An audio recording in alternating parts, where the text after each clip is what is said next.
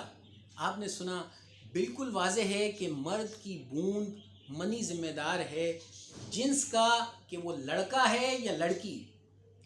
Pakistan India میں عام طور پر اکثر والدین چاہتے ہیں کہ لڑکا ہو. اگر لڑکی پیدا ہوتی ہے تو ساس عموماً طعنہ اپنی بہو کو دیتی ہے، اور اگر کہیں لڑکیاں زیادہ ہو جائیں تو اسے قصوروار ٹھہراتی ہے کہ تو نے لڑکی کو کیوں پیدا کیا. یاد رکھیں، لڑکی یا لڑکا ہونا اللہ سبحانہ و تعالیٰ کے ہاتھ میں ہے، لیکن اگر کسی کو ذمہ دار ٹھہرانا ہے تو سائنس اور قرآن کہتا ہے کہ لڑکی یا لڑکا ہونے کے لیے مرد کا اسپرم منی ذمہ دار ہے. تو ساس کو اگر کسی کو قصوروار ٹھہرانا ہے تو اسے اپنے بیٹے کو قصوروار ٹھہرانا چاہیے، بہو کو نہیں.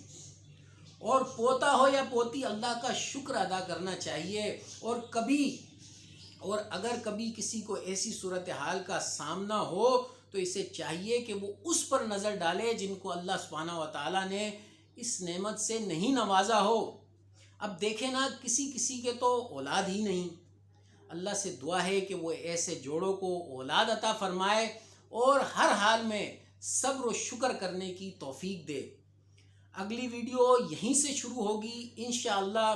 یہ مشہور حکایت سنا کر ختم کرتا ہوں کہ ایک شخص کسی شہر میں پہنچا تو اس کی جوتی ٹوٹ گئی اور نئی خریدنے کی استطاعت نہ تھی تو بے حد ملول ہوا کہ اتنے فضل و کمال کے باوجود اللہ نے اس حال میں رکھا ہے کہ پاؤں میں جوتی نہیں۔